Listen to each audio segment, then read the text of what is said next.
এক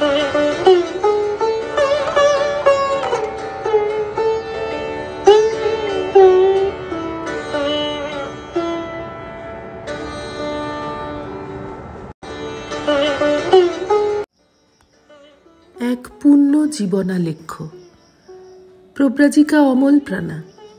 পত্রিকার ৩৩তম বর্ষ, পঞ্চম সংখ্যা। বাড়ি থেকে পালিয়ে এসেছেন সরলা। ১৯১১ সালে সুধীরাদি তাঁকে সঙ্গে নিয়ে কাশী যান। রোজ বিকেলে তিনি ৬৪ যোগিনীর ঘাটে গিয়ে অনেকক্ষণ জপ ধ্যান করতেন। শিবরাত্রির দিন গঙ্গা স্নান, শিবপূজা ইত্যাদিতে সারা রাত সুন্দরভাবে কাটল। রাত ৩টের সময় মন্দিরে গিয়ে শ্রী বিশ্বনাথজিকে দর্শন, স্পর্শন, পূজা ইত্যাদি করে খুব আনন্দ পেয়েছিলেন তাঁরা।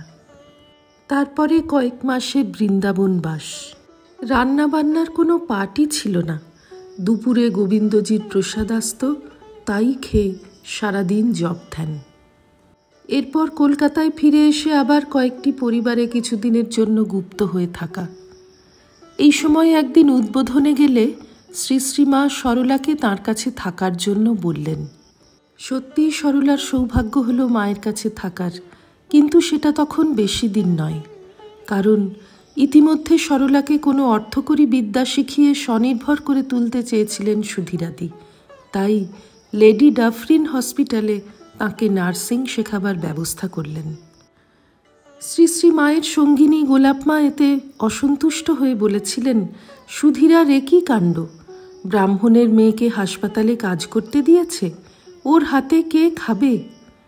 শ্রী শ্রী মা কিন্তু সব শুনে শান্তভাবে বললেন, সে কি গোলাপ, ওটাও তো একটা বিদ্যা, ফিরে এসে ও তো আমাদেরই সেবা করবে। শ্রী শ্রী মায়ের কাছে কয়েকদিন খুব আনন্দে কেটেছিল। তাকে ছেড়ে যেতে হবে ভেবে সরলার মন খারাপ হয়ে গেল। মা তাকে খুব উৎসাহ আর সাহস দিয়ে পাঠালেন, তাকে একটি কম্বল কিনে দিলেন। ডাফরিন স্কুলে ৩-৪ বছর থেকে ১৯১৭ সালে পরীক্ষায় প্রথম স্থান অধিকার করে সরলা নিবেদিতা স্কুলে ফিরে এলেন। ১৯১৮ জানুয়ারি মাস। শ্রী শ্রী মা জয়রামবাটিতে অসুস্থ। তাই শুনে স্বামী শারদানন্দজি চিকিৎসককে সঙ্গে নিয়ে জয়রামবাটি যাবেন স্থির হল। তিনি সুধীরাদিকে জানালেন, মায়ের সেবার জন্য সরলাকে সঙ্গে নিয়ে যেতে চান। সেই মতো জয়রামবাটি যাওয়া হলো। মা একটু ভালো হলে তারা সবাই কলকাতায় ফিরলেন, শুধু সরলা মায়ের কাছে থেকে গেলেন। সেই থেকে ১৯২০ সালের জুলাই মাসে শ্রী শ্রী মায়ের দেহত্যাগ পর্যন্ত সরলা শ্রী শ্রী মায়ের কাছেই ছিলেন। মায়ের শেষ অসুখের সময় সরলা একদিন কেঁদে মাকে বলেছিলেন, আপনি চলে গেলে আমি কিছুতেই থাকতে পারবো না। উত্তরে মা বলেন, শেষকালে আমার কাছেই তো আসবে, তার আগে আমার কিছু কাজ আছে, তা তোমাকে করতে হবে। এই কথাগুলির তাৎপর্য সেদিন কে বুঝেছিল? নিরবচ্ছিন্নভাবে ২.৫ বছর শ্রী শ্রী মায়ের সঙ্গে থেকে সরলা তাঁর অন্তরঙ্গভাবে সেবা করেছিলেন।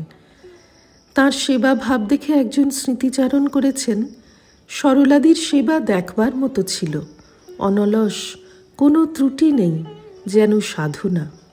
শ্রী শ্রী মায়ের দেহত্যাগের পর ঘটনাচক্রে সরলা কুমিল্লায় গিয়ে ২ বছর স্কুলে পড়ান।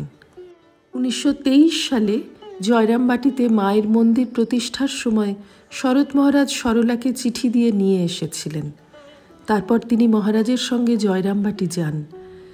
উৎসবের কয়েকদিন পর সরলা চিঠি পেলেন, অসুস্থ যোগীন মায়ের সেবার জন্য তাকে কলকাতা যেতে হবে। ১ বছর উদ্বোধনে থেকে তিনি যোগীন মায়ের সেবা করলেন। এই সময় যোগীন মার অনুরোধে শরৎ মহারাজ সরলাকে কৌল সন্ন্যাস দীক্ষা দেন। সন্ন্যাসের পর তাঁর নাম হল শ্রী ভারতী। শ্রী রামকৃষ্ণার্পণমস্তু।